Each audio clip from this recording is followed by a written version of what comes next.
the biggest myth is that the idea that one size fits all solution, like if it's life insurance or if it's investments or if it's real estate, everybody's trying to sell their one size fits all solution. And whether, anything that you do, there's no universal best option. It all depends. Welcome to Empowered Homefront, where we dive deep into strategies for health, wealth, relationships, and faith. And today we have a special guest, Jesse Andrews. He's an expert in financial services, estate planning, wealth transfer, and the founder of Wise Path Financial Group. Jesse has helped countless families protect their legacies and build generational wealth. Today, we're going to be breaking down some of the biggest myths in financial services, diving into stories of ethical decision making and unlocking Jesse's unfair advantage because this dude is a whiz in the industry. You're not going to want to miss this. All right, Jesse, my man, I'm super excited to get this rolling. You're one of these guys that every time I have a conversation with, like my world gets a little bit bigger, right? It's insane, like the value you bring, man. Last time we spoke, you got me rolling with Wise Path Financial Groups, but now you're opening up something completely different. And you just told me that it's like you just closed a big deal on law firms. So now you're able to serve people like nationwide, which is crazy, man. So tell me what you got going on. Yeah, so we have partnered up with a broker deal that feels very comfortable in us working all across the country with our financial advisors. Again, WisePath Group has 73 offices all across the country. And with our recent acquisition of Estate Mentors is a software company that has 619 estate and elder law attorneys across the country. So now we're able to serve not only our clients for financial services, but also estate planning. Wow. 73 offices. I couldn't imagine, man, having all those people just answering to me, man. That's crazy. I mean, there's like some layers to it. I mean, we've got a great family. We've got good systems in place to make sure everybody. But financial advisors, they're independent thinkers, and they're doing things the wise path way, which is great, and that's how we're able to best serve our clients. And with our most recent acquisition of Estate Mentors, now we're able to help those clients even further with their estate plans and with wealth transfer and selling their businesses and exiting. So it's been really impactful across the country. Yeah, I remember the first time we met, man. I mean, it was crazy because I was still in my air traffic control career, and I was just getting into this whole new world of like not even wealth building because at the time I didn't understand what that actually meant. Y- And I came across this whole thing, infinite banking and all that stuff, and I came across a company, and only thing I knew is like I need to get in touch with whoever that does that thing. Yeah. So, I mean, and that was another financial advisor that was in our industry that basically just deals with investments. And then they reached out to me and said, "Hey, Jesse handles more of the risk management and wealth transfer or the wealth creation stuff. And so he can set these specialized programs, be your own banker, infinite banking, endless banking, however you want to say it. But it's just basically being your own bank and taking control of some of the assets you have, which is why you came to us. And so, we're more of the surgeons. We're not generalists, most likely. We're the people that go in and really put together the strategies in place to help clients, not only build their wealth, but also pass on their wealth. So, yeah. Yeah, yeah, that was like it was a super cool experience for me because I kept talking to one person after another and they couldn't answer my questions. But like you, the guy, Yeah. so cool about that, man. Like you mean the world to me because like not only were you the guy and you're super busy, but like I remember you took time out, not only like 1 hour a day, but we spread it out across weeks. And like you on this stuff with me and my wife and like you was able to overcome a lot of her objections like uncertainties but then also dude the value, thank you, like that was been game changing for us, like it's been absolutely amazing. So with the biggest myth, man, like biggest myth in financial services, because we just dropped a lot of like techno babble that probably don't really understand, right? So let's open this up, man. What's the biggest myths in the financial services world? I think the biggest myth is that the idea that one size fits all solution, like if it's life insurance or if it's investments or if it's real estate, everybody's trying to sell their one size fits all solution. And whether, anything that you do, there's no universal best option. It all depends. The truth is, financial planning is deeply personal, and that's why we work with individuals and families. It's a real success lies in the personalized strategies aligned with the individual's goals, ambitions, risks. There is no silver bullet or magic bullet that's tailored. So we have to build that kind of from the ground up, just like we did with you and many other families, where we took it step by step, and then we're able to pivot as needed as goals and situations of life change. Right? Like you just said, you went from air traffic controlling, where we were really focused on building that wealth creation and protecting your family if something happens to you, to working on the real estate side of things and really helping you build the business and the legacy that you're going to build there, so you can pass it on with as little as taxes as possible, and help you pass that same on to your family generations for generations to come. Yeah. Yeah. Yeah. So there's no magic bullet.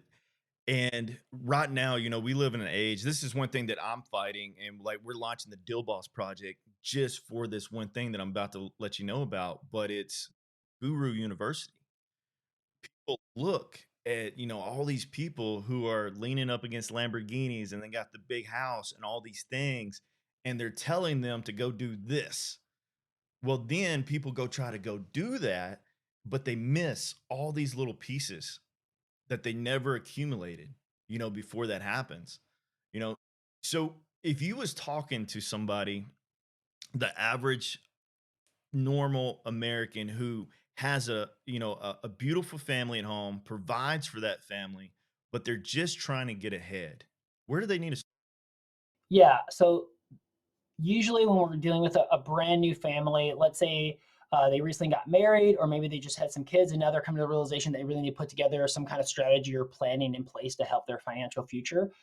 The first place I would start with is their skill set.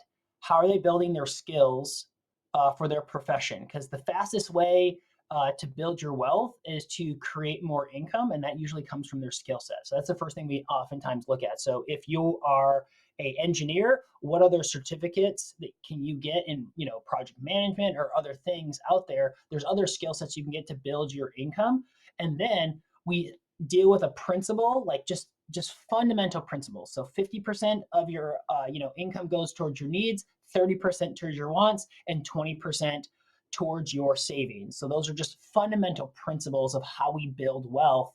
And if you just keep to those principles, you'll be fine. And a lot of times, when you are in that place, there's a lot of debt. You have a lot of obligations. So we need to protect that with like looking at debt strategies and seeing how we can protect against, not falling short on any credit card bills or, any obligations that we may have. So, you know, for a new family just starting out, increasing their skills, keeping to that 50-30-20 rule to where they're putting 20% of savings away is really crucial.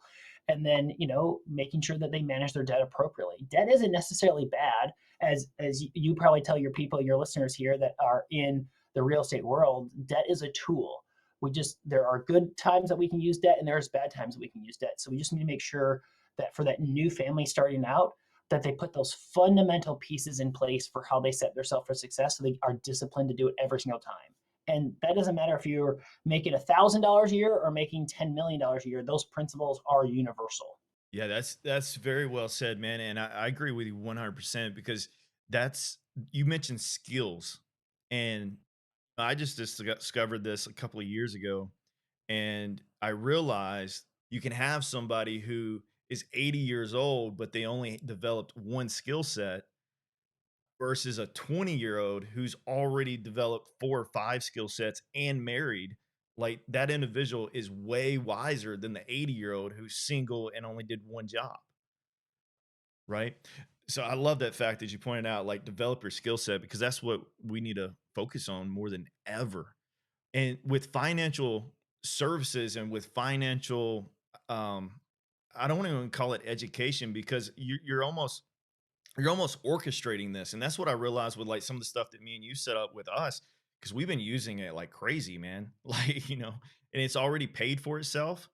So like we done really well with that. But there's layers of it. So if you have a individual who is working every week, collecting their paycheck, but yet fighting grocery prices increase, their everyday living costs increase, and then they hear about all these complex strategies, right? Like we just introduced infinite banking, but that's not right for everybody. So what do you have to say to that person? Yeah, so that person that's in there, again, like we talked about before, is increasing their skill set. If they're getting squeezed because of grocery prices, gas prices, just overall inflation, the best thing they can do is to increase their skill set or find mentors that can help them get in front of other job opportunities to find more wealth and more income. Because oftentimes it may just be, one new relationship or one new skill set that can bring you to the next level to where you have the confidence to get that new job or to take on more responsibility to where you're earning more. So that's what I would say for those people. And then, outside of that, like we just talked about, just fundamentally just continue to save. And that 20% of savings, we always like to talk to, there's three buckets. You have short term, long term, and retirement buckets. Each bucket is equal as important. So short term is for emergency funds. Long term is money that you're going to use 10 to 15 years from now that can be to retire early, start a business, buy some real estate, and then your last bucket is retirement bucket. That's simply for retirement. And each bucket has its place in the 20% savings that we set aside from every dollar that we make. I love that concept. So that person developing more skills, get more income coming in, get that secured. Like just focus on educating. Now, what's the next level, right? So now that person is able to put in that 20% in savings, they have some extra cash. Like, is that the point where they would actually reach out to you and be like, "Hey, what's the next step?" Or Yeah, so they reach out to one of our associates, one of our junior advisors that helps people at that particular level. And what we would do from there is we'd make sure that their risk profile is correct, making sure that all of their insurance, auto insurance, homeowners insurance, renters insurance, life insurance, health insurance is all set up correctly. Because once you are earning a good income and you have the money saved up in there, we want to protect what you have. I mean, one medical bill could wipe out your entire savings, right?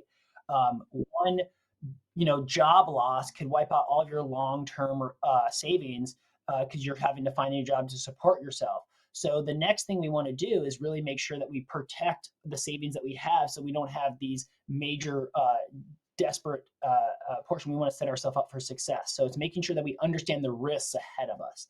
That's the next step, is making sure that we have the right pieces or components to offset that risk appropriately. And then after we understand the risks and we have the right tools inside to help us with that risk, then it's really wealth building. And this could be from, are we going to go back to school to go get our master's degree?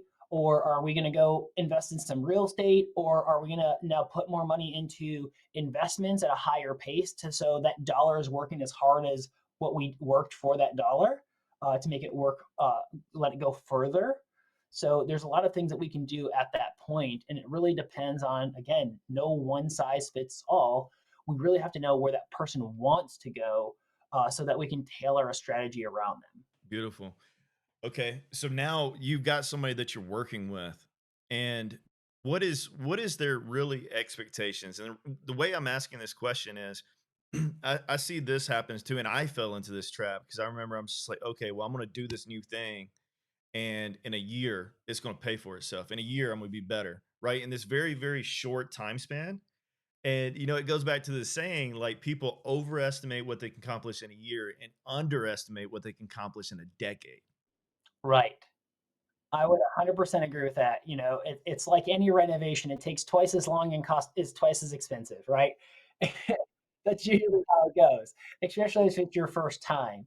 Uh, so disappointment is just unmet expectations, right? So if the client is disappointed or if I'm disappointed, right, with how we're working together, it's because we didn't set the expectation up front of what we can expect.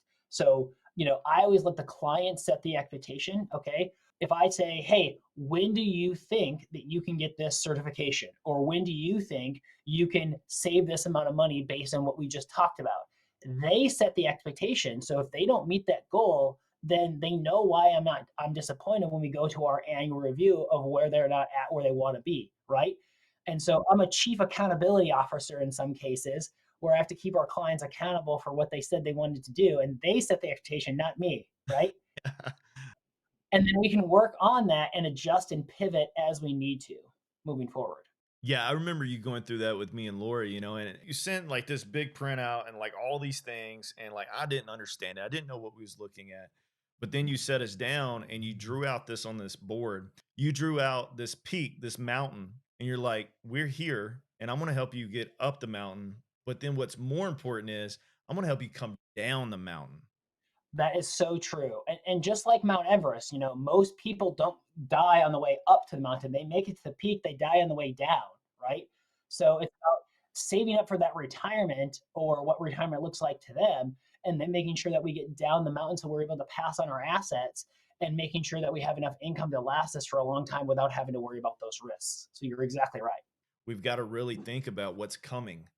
And then it the sooner we start, it goes back to when's the best time to plant a tree?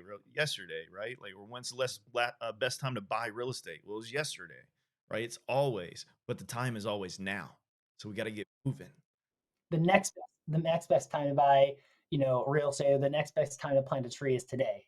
It was yesterday before, now it's today. for sure. How you do things like the right things whenever you're faced with times that are difficult, because as you take people up this mountain, been in a situation where like I went to, and I'm gonna call their names out because you shouldn't do it. It was Edward and Jones, dude. I was a 18-year-old kid. I just flipped a vehicle, and I made like $3,000 out of this vehicle, and I got told, well, you need to go invest that. The only thing I knew was up the street was this big sign that said Edward and Jones Investing. So I went and did that, and then sat down with them, and they maybe put my $3,000 in this mutual fund at the age Mhm. of 18ish. Dude, I left that mutual fund in there for almost 10 years and made, I don't know, $500. Oof, yeah, tough, right? And there's nothing wrong to say mutual funds are not a bad, vehicle for investments. It's managed by someone that has a lot of other investments in a portfolio that's being managed. It's being mutually managed by that advisor in that fund. And there's many great mutual funds. And again, I can't speak to the specific situation, but again, in that scenario, probably the best thing that that advisor should have done was to really break down the strategy and see where you wanted to go, rather than just taking the $3,000 and putting it away for 10 years and never looking at it again. Every year, we're going to reassess where that money is and what we want to do with that money. Okay. And today it might be investments because we don't have any other option. I've got a full-time job, but tomorrow it could be to upgrade, renovate, do something to improve my skills or my investment situation because the investment isn't yielding past inflation or past what I want it to do based on the risk that I'm willing to take. So every year you should assess those strategies and make sure that it aligns with your goals. So that's what I would say in that situation. And it's hard that people are putting that set and forget it mindset, but you really have to be good stewards of your assets and your estate. Yeah, very well said. And that's one thing is true with real estate, right? And it took me, I mean, I don't know, like I'm 7-ish years into my real estate investing journey, but it took me probably more than half of that to realize the thing of it's not buy and hold forever. Mhm. It's buy and hold until you figure out a better opportunity. Right, and that's where we say the savings goes into 3 essential buckets, right? You have short term for your emergency funds, you have a long term, which is money you're gonna keep in there for other opportunities. It could be to buy a house, it could be to start a business, it could be to buy real estate, it could be to retire early. And then the last bucket is simply there for retirement. And I think all three buckets are absolutely crucial when you save. Because if you get into a short-term holding, rather than having to borrow money at, exorbitant, 25 to 50% interest rates, you have that emergency fund to set aside. And instead of having to really go to friends and family, you've already got money set aside for that long-term investment in yourself or in your future in that long-term savings. And then you don't want to touch your retirement savings because when all heck breaks loose, you want to make sure that when you get to the finish line, you get to the top of Mount Everest to retire, you want to be able to get down safely, right? And having those funds there. So each part of the savings is equally as important. Yeah. So tell me about a little bit of part, because working with a financial advisor and what y'all I know from firsthand experience, I'll speak for myself, but you're skeptical because normally when we reach out to people like you, we aren't in a position where like we have a money problem. Instead, to create a money problem, and we're like, I'm not contacting Jesse because he's going to charge me. Right. And that's 100% true. That is the, highest bar to barrier is generally, we're not working with clients that have less than $3 million. So they usually have typically 3 million or more dollars, or they have income of $300,000 or more. That's generally who we're working with on a daily basis. But we have grown over these last, 9 years pretty heavily, 73 offices across the country, to where we can offer and expand our services to where there is no fee initially upfront with our junior advisors to be able to work with that person. And they're able to work with them, in their careers and help build with them and grow with them through those challenges. So, yeah. So I'm happy to say now we are able to offer some of those services that people that are in their mid career, early career, that we're able to help with no financial planning fee or no services fee. Yeah.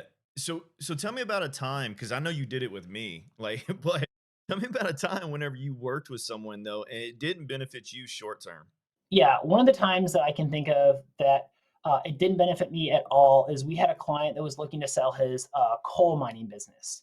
And the coal mining business, obviously, by setting up the deal and helping them exit and allowing them to get financing, we get a service fee for helping that client. And it was a pretty substantial business. But at this time, he was still working on several acquisitions to grow, buy, and build his overall business, which allows him to have a higher EBITDA, earnings before taxations, earning and amortization, right?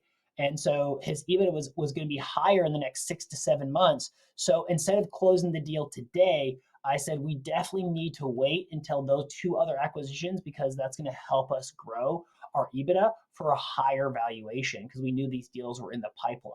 So yes, I could have gotten compensated at a much higher rate by closing the deal right there and then, but we honestly help our clients because honest, intelligent effort is always rewarded. That's kind of a main principle of WisePath. Again, honest, intelligent effort is always rewarded. So as long as we're honest with our efforts with our client, it's always going to come back to reward us. And it did. The client was able to get a higher valuation. The private equity firm that was able to purchase it, he was able to get a bigger piece of the deal. So as that private equity company continued to build and buy more businesses in that demographic area, then he was going to prosper every single time they sold to another bigger private equity or possibly go public. And so his shares would continue to grow. So that's one time where we foregoed our personal interest to help our clients. That's just the most recent experience that I can speak of. No, I mean, that's amazing. I mean, what I heard is this guy trusted in you and you took him and helped him get up that mountain. Even Mm-hmm. though it was a delayed gratification for you guys because you know, it was pushed away, but not only was it delayed gratification for you guys, it was a bigger win for him and you, which is amazing, right? Like that's, I talk a lot about you got to know your team and you got to find your team. And that's amazing to be able to like reach out to Jesse and be like, "Hey man, you're part of my team." And then you give that advisement. Yeah, and that's what we say to our clients is, when we're looking to onboard a new client, is I tell them I'm interviewing to be on your personal board of directors as your financial person, right? And I may not be always a good fit for your personal board of directors. I may be a supplement to one of your other directors, either in the capacity of estate planning or investments or taxation. We can definitely be a side partner because you already have a main person that handles that main financial services role, but they're not able to handle everything. So we're a side partner to the actual board of directors, your personal board of directors. I reached out to you multiple times whenever we was in a pinch, man. Like, matter of fact, I reached out to you whenever we was like 2 million upside down and some big renovations, and I'm asking you for advice. And I'm sitting here. You probably don't know this because it was on the phone, but I'm sitting here literally in the renovation, in my work clothes, just got out of air traffic, and my kids and wife is helping us like finish this job because I just got taken for almost 100 grand with a contractor. And I still remember that day, man, and I appreciate it. Yeah, no problem. And again, you came to us from several other channels, right? So one of the other advisors said, "Hey, can you help this guy out?" He's not in our asset class, but we'll definitely help him out because we see potential. And that advisor definitely sold you to us to say like, hey, Eric's a great guy, and it's definitely worked out. The relationship has been great, and look at you now. You're doing podcasts.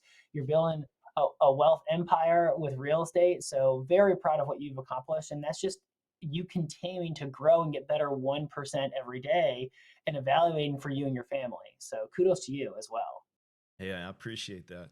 So let's jump into failure, Jesse. So, one thing like turning failure into success, because we live in this world where we don't know what delayed gratification is, and we just talked about it a little bit, but like it's very few and it's very rare for you to actually have like a random stranger conversation, and that conversation goes to pain associated with like delayed gratification. So like when we talk about turning failure into success, Mhm. what would you say like is a secret weapon to like really moving that forward? It's learning from your mistakes, right? Everybody that's been in business has been, it feels like, has been down to their last $2 that they're scraping together, and asking friends and family and trying to get loans to keep everything afloat. And so failure is just part of the process. So as long as you know going into that, and you can mitigate that risk appropriately, I think failure, as long as you can learn from it, is a good thing, right? We just want to make sure that's a softer landing for clients, rather than you've put all your eggs into one basket. And we want to make sure that we appropriately take the right risk to go after that goal, right? And early on in my career, one of the things that I really failed with was adopting new technology, because technology does make us more productive, but a lot of technology, I felt like in my early stages of my career, really bogged down the process and able to streamline, you know, the client relationship, and bringing the client on. And so that was my initial reluctance, was to a lot of technology. And now we are so technology focused, AI focused. We just got this estate planning software company, Estate Mentors, that's going to help us streamline our estate and trust work for our clients, which has been just an absolute game changer. So you're not going to make all the right decisions as long as you learn from the mistakes that you do make, right? And I would say to any early entrepreneur, um, it's okay to fail, and it's okay to say that you don't know something. I think that's a sign of intelligence. If I went to my clients and I said, I tried to embellish, or lie about things I thought I knew, that, or maybe like stretch the truth on things, I don't think we would have the same clients we would have today. But if I was always honest and open with our clients about, if there's something that I truly don't know, because I don't know all the answers, and there may be things that, like, a lot of these new advisors come in, and a lot of the older advisors that have been in courses and continuing education for a long time know better than me. I'm willing to learn, but I don't know it all. And so if there's an answer that I don't know, you will hear me say, I just don't know it. And I think early entrepreneurs should also know that, and know when to ask for help to get themselves educated. And kind of building that skill set that we talked about before, being a conscious incompetent. So, you now know what you don't know, but you still don't know it. So you're conscious to what you don't know, but you're still incompetent, right? And that's where some entrepreneurs are, and you just got to get yourself educated. Yeah, I'm still in that, man. You're a conscious incompetent. Yeah, so there's 4 levels of the hierarchy of learning, right? So the first level is you're an unconscious incompetent. You don't know what you don't know. And then usually a mentor or someone in the industry that you're reaching out to makes you conscious to what you don't actually know, right? And then you go read books, you go read studies and research, and you talk to people, and now you become a conscious competent, right? To where you know what you know, and you know how to go get the information. And then to where you've been doing it repetition, repetition, repetition, repetition, to where now you're an unconscious competent, where you can do it without thinking, right? Like, I can do time value of money calculations basically in my head, because I've done the formula so many times on financial calculators, and I know kind of where the numbers lie of how much money we need to save to get to certain places based on inflation and what we can do in investments. So those are unconscious things that I can calculate, and then I can also kind of tell, hey, based on your health and what your risk tolerance is and time horizon, all these things, kind of where you're going to land. That's just an unconscious skill, because I've now, I can say, knock on wood, I've retired over 800 clients in retirement, and we've exited about 130 business owners from their businesses. So, we've got a lot of repetition just in myself and our team that we've done.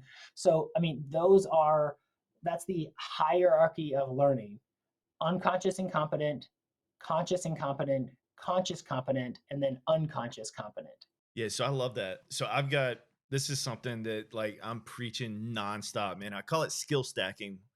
And got we've got like this little chart. I'm sure my team would throw it up, but essentially what I realized was people stop because they're overwhelmed, and when they hit that overwhelm, they get anxiety. And anxiety is like this pressure on what's going to happen in the future, but nothing has happened yet.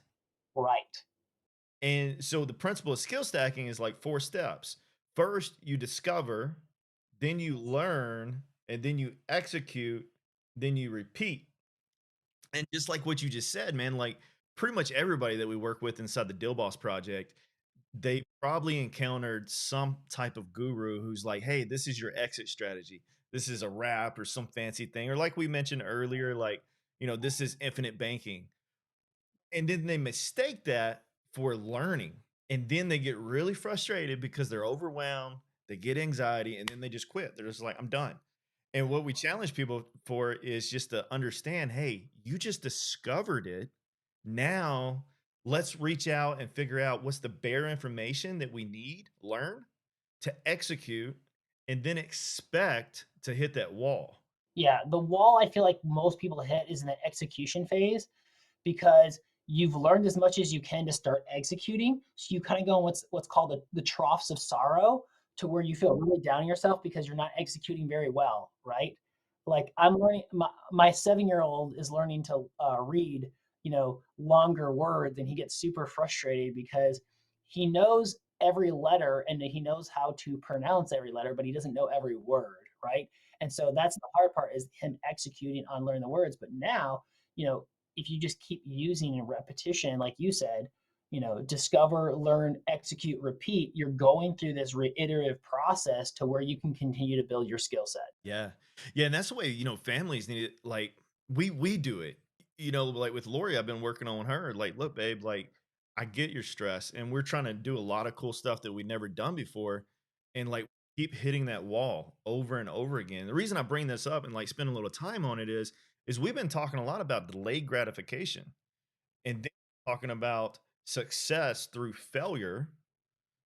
And if and you mentioned like the unconscious or conscious incompetent, and like if you wrap all that up, man, like there's levels to it that people really need to understand about creating their future. That way they can come up that mountain. And your spouse is a big part of it, right? And that's why we always make sure that both spouses are meeting. And I distinctly remember that meeting with you and Lori, right? Because there's a lot of things that you're trying to execute on that just are not going quite your way. And so if we're able to put a plan in place to say, here are the guardrails, here are the bumpers on the lane that we need to follow, then we can make sure everybody's on the right page. And again, disappointment is just unmet expectation, right? So if Lori is disappointed, it's because she had a different expectation than what you set, right? And this also keeps you accountable, because now you've got a family and a wife to support, and that's a big responsibility. And so it's like both of you can go together and say, I'm not going to do it alone, let's do it together. And you bring her on this journey with you, and that's how both of you are able to grow and support your family. Yeah. Again, you worked that out for us in that whiteboard, and like we had some amazing conversation afterwards, and we growth like I mean a ton since that conversation. But you planted some amazing seeds for us, man. Again, thank you for that. Let's talk about diversification. So Yeah. that's what we hear. Essentially, I'm from a small town, raised to work with my hands. I quickly learn the different levels of value, and working with your hands is the lowest form of value. And then I got sucked into government work, federal work, right? Air Force, air traffic control. And you're almost brainwashed to only invest in that retirement that they put in place for you. Hmm. Then what you hear is diversify, diversify, diversify, but you only have and you only know of discovery. this is one of the things that we created around like like everybody has their own like baby steps, right? Like Dave Ramsey has the baby steps. We have our flow chart that helps people like decide where they're at and how to make that decision tree essentially. Because when you're a government worker, if you're an employee at a company and the 401k is the only thing you have as a vehicle to be able to set aside for retirement, you need to discover what else is out there. Again, 401ks are a great tool because it comes directly out of your paycheck and your employer matches a portion of it, right? But a lot of times there's better investment vehicles that you can put outside that are after tax, because we're in a very low in tax environment until 2026, that you could do a Roth IRA, or there's accounts that you can put aside that are triple tax free that goes towards your health care. This is a health savings account, which is different than a flex saving spending account or anything else that you get through your employer. This is a separate account that you can set aside, and actually it can be deducted from your taxes. It can grow tax deferred and come out tax free. That's what an HSA is, as long as it's for health expenses. And now you look at all the things that we have now for 529 plans for kids that can be converted into Roth because the kids are getting scholarships or they're not going to secondary education anymore, like a college degree. Only 7%. I think I read that just here recently. Only 7% of jobs out there are requiring a bachelor's degree right now, which is bonkers. So we just really want to make sure that when we think about what we're doing as far as diversification is concerned, is that we do go through this discovery process, say what else is out there and how best can it fit my needs, right? And I'm sure we'll have resources for your listeners about the flow chart or about the hierarchy of finances or the hierarchy of investments, so they can better educate themselves on what else is out there. Yeah. And those are some super cool charts, Jesse. I read through 'em when you sent them to me. I was like, wow, like this is really good layout. And you go in depth in that some of that stuff too, man. Yeah, and again, those are all tools. I'm a visual learner, so anything that I can do to help my clients visually understand what I'm saying, because sometimes I just don't make sense. I'm a Yankee from Minnesota talking to a whole bunch of Southerners in the Southern states, so sometimes we're not in the same language. But I feel like we always get on the same page by using these tools and a lot of these visuals to further explain what we're trying to accomplish and get them on the same page so that we're all speaking the same language. So to be direct, is diversification, is that something like you absolutely agree in? Like people need to diversify, or like what's the process of that? Yeah, so I think when it comes to your skill set, right? So I will say that a lot of people suffer from chasing shiny object syndrome, right? It's always the next shiny object that they're trying to go after. Oh, this looks really exciting. Oh, this looks exciting. Like if it's, crypto or meme coins or other investments or, any other real estate strategy, from the Burr method to flipping and doing all that kind of stuff to kind of get in the mode, or I forget what it's called, like reselling, where you basically hold the contract and then sell it to another investor, right? And so a lot of us suffer from shiny object syndrome. And I would say when you're looking at building your skill set, it's building on what you already know as your knowledge base and continue to build. I i will tell you, I have never, in my 17 years of doing this, I have never met an entrepreneur that has built their career off of diversifying their businesses. They focus on their core skill set or their core business first, and they build wealth that way, and then all the savings that they have is then diversified.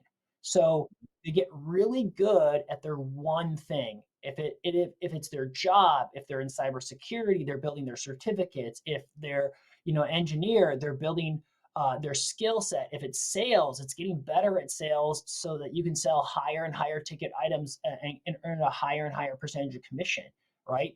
So they've gotten good at that one thing first, and then all the money that they're able to save then is diversified into other things. If that is then their 401k, their Roth IRA, a life insurance retirement plan, or if it's a infinite banking, or if it's any other kind of strategy out there, mutual funds, whatever it may be, as long as it falls into those three buckets, long term, short term, and retirement buckets, then I think you're going to be okay because you're going to have other investments that are going to build build your diversification around your portfolio. But again, initially, everybody builds their wealth on one thing based on their skill set. And then from there, they're able to save and then diversify their savings from there. And if your skill set is real estate, great, because real estate is an amazing skill set. There's so much you can do in real estate, like we just discussed. And I've seen, multi-millionaires been built off of real estate from their career. And then they go and diversify from there because they don't want to have all their eggs into one basket. And so, and that could be diversification offset or like kind of a side of their project. So if your business is residential real estate and selling residential real estate, maybe then you start to educate yourself and find mentors so that you can start diversifying your skill set on commercial real estate, and doing some renovations or other things. I mean, you know so much more about that, Eric, than I do when it comes to that stuff. But I think, like I said before, I've never met an entrepreneur that diversified and had 7 jobs and was successful, or 7 businesses and were successful. They may have 7 different LLCs that are tied to the real estate that they own, but it's all in that core skill set and then diversifying from their investments after they've built some wealth to where they're able to arbitrage. Their living expenses are lower than what they're earning, so they're able to save the difference and be able to diversify their savings from there. That is beautiful, man. I hope the listeners like you listen to that because I fell in that trap. Jesse, I don't know if you fell in that trap in your younger years, but I know so many people that falls in that trap of, bouncing and we're reaching over here trying to grab like the easy button. Let's call it for what it is, right? Oh yeah, Yeah, we think it's the easy button, but it's not. You're missing all of these puzzle pieces. And the only thing you did was you went to Target and you bought a brand new 40,000 piece puzzle set and you're trying to put it together whenever you still have the other one that you just started. right. Exactly. That is a great analogy, right? You're not even done with the first puzzle to figure out how to build the second puzzle, right? So so I know one of the cool things, man, merging like financial and legal expertise in estate planning. What is Tell me a little bit about that. Like let's break this down a little bit. Yeah. So a lot of what WisePath does is working with estate and elder law attorneys all across the country. And then obviously now we have this great addition to estate mentors. And one of the things that 90% of our clients that come to us are business owners, they're family men, they have assets they want to pass on the next generation. And so we're now able to offer estate mentors where we can offer revocable trust, irrevocable trust, and estate planning services to be able to protect that. And, in 2026, we don't know what the exemption rate is going to go down to, but we think it's going to end somewhere up about $3 to $4 million. And that may seem like a lot today, but in 1996 up until about 2018, those limits were much, much lower to where most people fell in, had to pay estate or death tax. And so it's something we have to protect our business owners and our clients from to make sure that they're appropriately set up.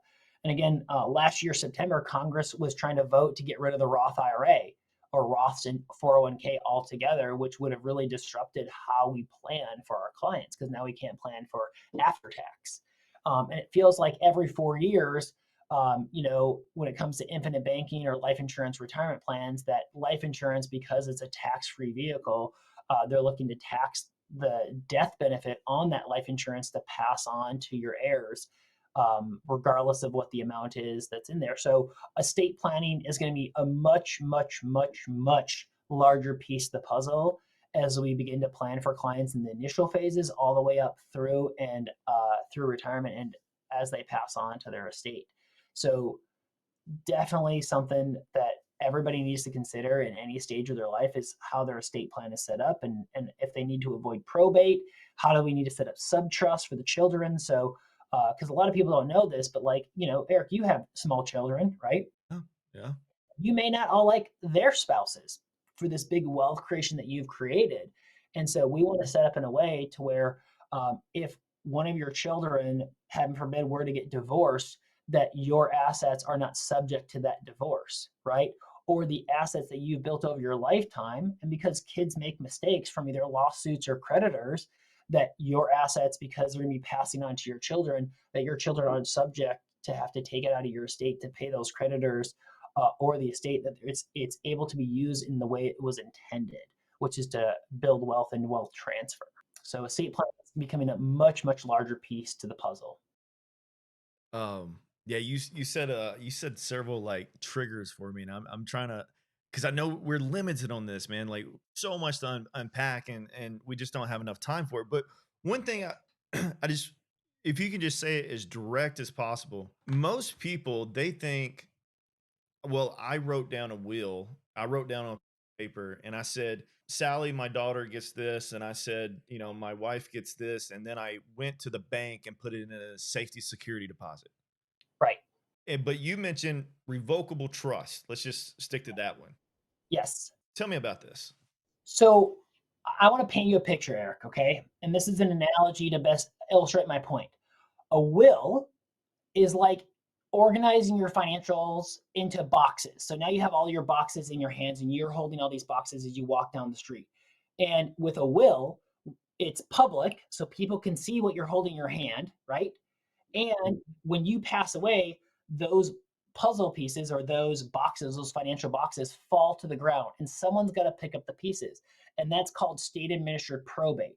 And that is open to the entire world. So when those assets or those financial boxes pass to your children, it is now public to when they get those, which are subject to creditors, lawsuits, and divorce, right?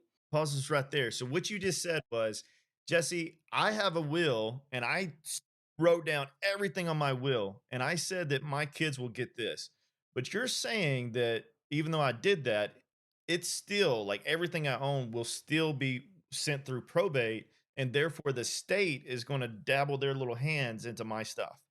That's right, because they have to make sure that it passes on seamlessly because it hasn't gone through pre-probate, right? So it passes on to your children, and you say you on your retirement accounts, you on your bank accounts, you have beneficiaries listed on there of who it's going to pass to, and that requires death certificates. And then your home, there could be, as you get older in age, there could be a state recovery from where you needed to use Medicare services or Medicaid services in order to pay for your long-term care. So there'd be many different things that the state has to facilitate when it comes to probate. With a revocable trust, it's like organizing your financial boxes on a little red wagon, okay? And you hold the handle. And so when you pass away, that handle falls to the ground and your kids are easily able to pick up that handle and no one needs to help them, right? And what's great about that is that the little red wagon is like its own vehicle, right? So it no one can really see when those assets pass because they only see that the handle of who the trustee is, who's the one that holds the handle on that little red wagon, and they don't see anything that's actually on the little red wagon because it passes through with privacy. It negates probate, and they're able to pass on those assets and keep them on the red wagon if they so do choose through a testamentary trust or a subtrust that's built inside that revocable trust. So it's really great for them just to take that handle and pass it on to the next generation. So this little wagon isn't like an open wagon. It has all the same boxes in your will, except this is an enclosed wagon. Nobody can see. Yeah, when you go through the probate process, no one can see because it doesn't have to go through the probate process, which is a public process, right? Now, they can still take, like the government, if you're over those exemption limits, they can still take whatever they need to as part of your estate or pay taxes and things like that or estate recovery. But it protects against your children's creditors, lawsuits, divorce, because everything is held still inside of what we call an open box or a little red wagon, right? And that's where it happens. And so you negate all of that headache for your children a lot of times to be able to protect your assets and to make sure it passes on to the right people without the government having to dabble their hands into it. So it keeps everything private and negates probate, avoids probate. Yeah, that's super cool. I hope everybody heard that, because that has been a challenge for us to set up, but then also it's been a challenge to like me to communicate that to my family who owns wealth or assets. Like it's I don't know of another like common misinterpretation than a will protects my assets. Right. And the will is just, you can make any claim you want to. So, funny story is I had a client in California that he says he owns his house, his car, his retirement accounts, and the Golden Gate Bridge. He thought it was going to be real funny, right? And when you go through the probate process, you can put anything in your will as what you think you own, and the state has to go through and actually see that you own it and rectify that, right? And so he thought it was going to be real cute by putting that he owned the Golden Gate Bridge. And obviously, it was a longer probate process because nothing could be settled until they could actually see that he actually did not own the Golden Gate Bridge or parts of it or something. He thought it was going to be really funny. Not so much for his family that had to go through that process, but a trust, everything is funded inside of that revocable trust and everything is tied. So the deed to the house goes inside the trust, the title of the cars goes inside the trust, all of your bank accounts are beneficiaries and retirement accounts are listed as the trust. And so no one knows who's going to get those assets. It's just listed as the trust. And then the trustee has to go through what the financial document says with the attorney to then pass on those assets of what the trust says how to pass those assets on. So it just really streamlines the process and makes and avoids a lot of headache. Like if you're in Florida, probate is 3 to 5% of all of your estate assets, which could be anywhere from like if you have a $500,000 worth of assets, could be anywhere from $15,000 to $50,000 to go through the probate process with just a $500,000 of assets, right? So it's very expensive in that process. Where if you just put together a revocable trust, you can avoid all of that probe issues and incapacity issues and privacy issues. And with the trust, the big thing is you don't have to do this over and over again. You just have to how many times? Basically it's one and done. You may have amendments as life changes, if you yourself, have more children or you have guardianship of other children, or maybe you are a little bit more philanthropic as you get older because your kids, you have enough assets that you want to pass on to your kids. Now you want to give back to the community in some way. So you can have what's called amendments to your trust, which are very, very inexpensive to make those changes. A lot of attorneys nowadays will do it anywhere from $100 to $500 to make any of those changes. Very inexpensive to make those changes on that part. Yeah, gotta have a trust. Oh my goodness. All right, so tell me a little bit about like the struggles that you face, man. Like in the deep end, like your early days. Like, what does that look like? Because you haven't always been where you're at now. No, definitely not. And I always say it takes a village. I just want to give a huge shout out to all the people that helped me. I had a lot of mentors, guides, coaches that really helped me through. And my biggest thing was I'd go to someone that was way more successful than me, and I ask them what book they're reading. I would do my hardest to read that book as fast and as quickly as possible.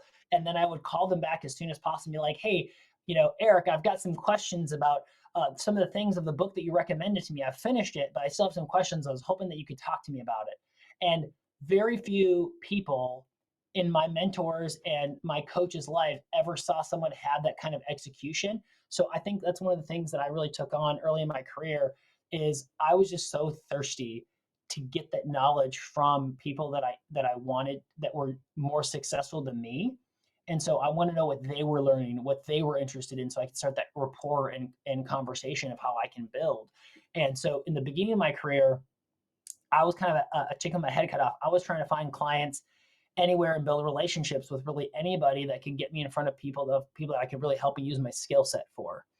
And then as I started to fine tune it, people started talking about us. And then I had a different challenge where I had more work than I knew what to do with. And I had a really hard time saying no to people. Oh gosh, saying no when because you go from like famine to feast, right? And so, the first part is like you're famished and you're trying to get as much food as you can or put as much on the table as you can as you're building your business because you're trying to figure out how the puzzle pieces fit together, right? And then once you figure out the formula, then it's like you have a really hard time saying no. So I was kind of a solopreneur at that point with more work than I can handle, which creates a bad experience for everybody. So then I had to build a team. And so now I was more of a manager to where I had employees, financial assistants, appointment setters, junior advisors that I was kind of managing to help them do the workflow. And and then you go through another reiteration to where now you have to act like a business owner. to where you are managing the managers, the managing directors that have advisors, that have junior advisors, that have legal assistants, that have financial assistants, which then have appointment setters, and then all the operations technology stuff and project managers. It gets a little crazy sometimes, but every part of the journey, you're going to struggle. Every I call it like a phoenix. You break yourself into ashes and you come out of the ashes on fire, right? But you have to go through that shedding of the skin to really build your. It's painful. Every step was painful. And I had a coach in college one time that said, Jesse, all the easy work is done, and so the only thing that's left is the hard work. And so that really resonated with me because I was always chasing the easy work to get deals and to help people. And then once you realize that all the easy work is done and you can go through and be an expert in that one skill, then it really becomes that now it's abundance. Like the riches are in the niches, right? As you really dial down in your skill set of what you're looking after, and then it's kind of like when you see a red Ferrari. You see red Ferraris everywhere. It seems like your social media to out on the road, and like your level of awareness is higher. And so, yeah, I would say every step of my career, every step of our business has been a struggle. Uh, Getting estate mentors integrated with WisePath has been a struggle. We're still in that struggle today, right? Making sure that our clients are up to our standards as far as how much we want to serve our clients, because we have very high standards for ourselves and we want to make sure that we're all in line to make sure that we can provide the best services for people. I got a follow-up question on that to transition, Sure. but to dive back into, like, your struggle, man, like, tell me, like, your start. My start, Yeah, so you talk about, like, reading books and stuff, but, like, what motivated you to get moving in the direction that you are? it's a lot of self discovery, right? A lot of self awareness. I had to figure out who I was as a person and what kind of clients I wanted to deal with. At the early days, you're dealing with the crackpots and the pain in the butts clients, right? And you're trying to do things to make sure that you can please everybody. You put way too much work into a deal that's not going to get you paid half as much, right? Because you're trying to provide good service to where you understand and are self-aware about what you're good at and what you want to take, and then you're able to fine tune. And then it's like again that abundance mindset where now those deals, and now that you have a higher sense of awareness to where you're able to find those clients and those people that you want to do work with because you are at a higher level of awareness of like, nope, I don't want this person, I want this person. This is the ideal person that I'm looking for. And what's funny about that is when people ask you what you do, that's what you tell them is these are the kind of people that I work with. And then just so happens they know someone that knows someone and you can get in front of that person. I was wanna know, like, your early start, man. Oh yeah, like early I would say, I had a lot. I was a four athlete person, so I played baseball, wrestling, football, and weightlifting, and so I was in sports my whole life. So I had a lot of coaches, and in my early career, I started working at the bank, and and the bank put me into a leadership program, and I would say that was probably a big catalyst to the people I was able to get in front of because now I was in front of other leaders at the bank that I could ask questions and see how their career. And so they kind of gave me a shortcut of what I need to learn or what are the most highly valued skills that I need to build in order to be successful. And a lot of that, it's so funny. Like, I feel like everybody should understand operations and sales. I feel like every single person needs to learn those two skills. I feel like, uh, because those I feel like are so applicable to everything we do. And look at Lori. I mean, look at Eric. A lot of salesperson to find a great woman like Lori and have a beautiful family, right?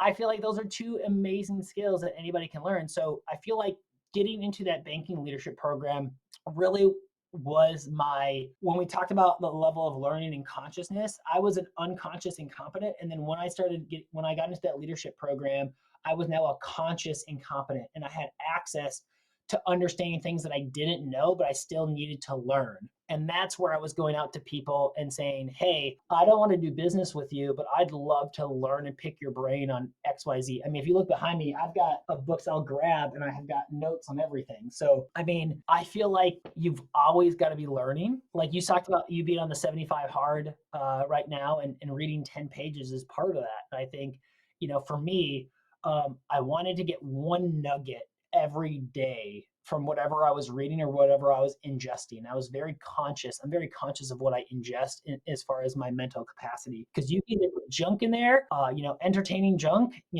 bouncing things going around, right? Or you can put really things that are going to grow your mindset and make you questions and be curious about things. Absolutely amazing, man. So that's what I was looking for, man. Because I remember you told me you started off in the banking industry, and going back to the average American that's trying to get up there in the wealth. You start banking industry, and now you're a multi entrepreneur, right? Like you own multiple businesses. Like we said earlier, it's not that you own multiple LLCs. You literally have multiple businesses. Like yeah, it's crazy. So like skill stacking, right? You was in the banking industry.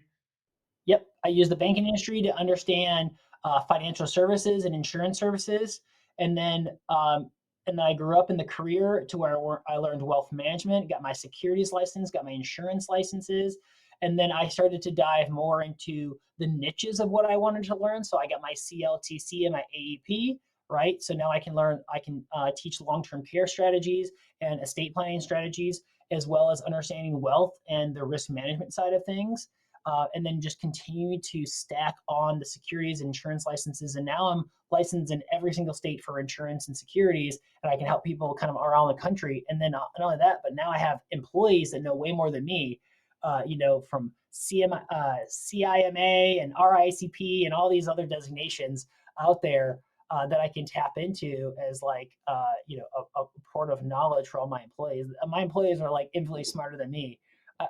They are definitely smarter than me. But what I can do is I'm trying to cast the vision of where we want to be and who we want to work with, and just really tailoring our services to those kinds of clients to attract those kind of clients. Yeah. Yeah, that's awesome. Yeah, it's go back to sales and operations. Like when you said that, like that's what we homeschool now. And what we do is like we let them play like Minecraft and stuff. And we got podcasts and I got audiobooks. So like they have to be listening to that. And it goes back to what you talk about, controlling your environment. One thing I do something very similar is like, I control their YouTube and all their streaming services.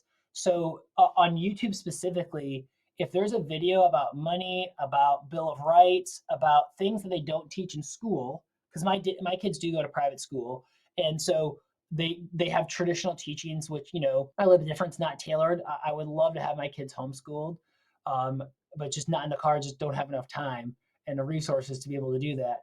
And so what we do is we control their YouTube, or if there's a video I want them to watch, obviously I'll watch it first, make sure it's a good video. And if they want to be on their tablets and they're only on their tablets on the weekend, they only get to watch the content that we allow them to watch. So, and my kids, it's so funny. My daughter, I said, "Oh, did you go on your tablet this weekend?" She said, "Yes, but it was like a 2 hour long video on discipline, Dad." I was like, "Yeah, did you watch the whole thing?" She's like, "I got through most of it." I was like, "Well, until you get through it, I'm not going to put anything else on there. So you might as well finish and tell me so we can have a discussion about discipline and what you learned." Right. And so last night, as she's brushing her teeth, finishes brushing her teeth, and she's telling me all these things that she learned about discipline and what discipline means, right? Challenges make us stronger, and sometimes the things that are the hardest are the things that help us grow the most, right? And so that discipline is making sure that we do the things that we need to do every day. And again, it was a great discussion, and so that's one thing I try to do is just really uh, curate my children's education as much as I can. Obviously, I'd love to homeschool because that's like 100% curation of their education, right? It's just little things though, right? Like and I think what we don't realize, because you're saying, hey, like everybody needs to learn operations and sales. Sales, yes. And that's actually what we're specializing in the Deal Boss project. Imagine a pyramid. At the top of the pyramid, sales. The supporting layer is marketing. the supporting layer up under operations, and the supporting layer up under that is foundations. Foundations meaning leadership, mentorship, like all the stuff that you're built upon. And without that, like so many people, they only focus in sales, but then they're like, I can't make any money. I'm like, yeah, because you're not generating any deals. And then when you're generating contacts, you don't know how to support them. You can't follow up once, right? Like we talked about before, like again, it goes from feast to, it goes from famine to feast.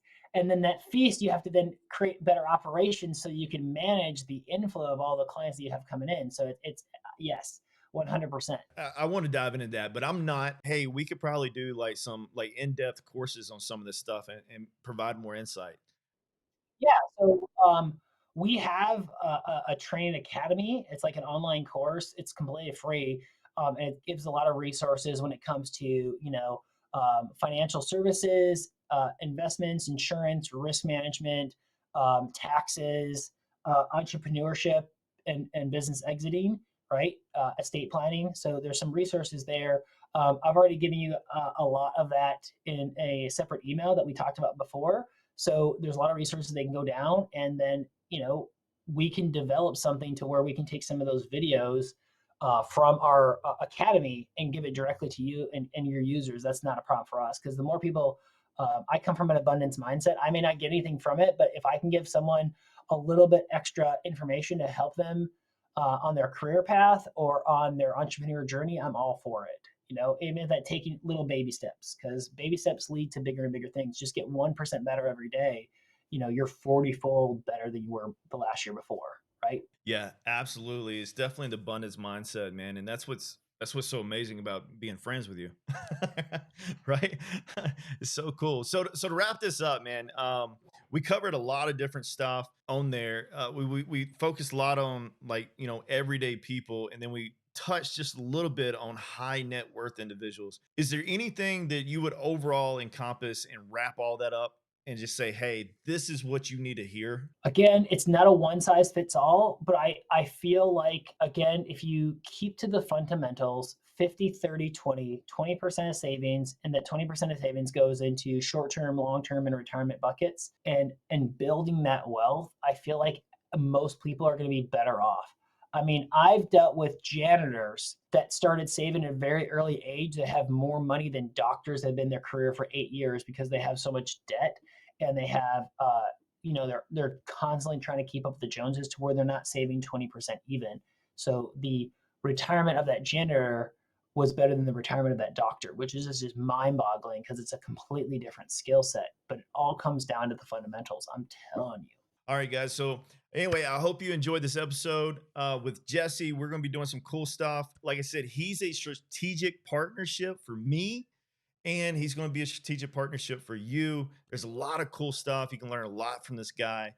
Your next steps, if you're interested in diving into this, is just check out the links and the details below this episode, and that'll take you into the Deal Boss project, and we'll be able to serve you at a higher level. And obviously, all those links for Jesse, you'll be able to get. Be safe, everyone. And Eric, I want to say thank you. Appreciate it. Absolutely, man. This was a blast.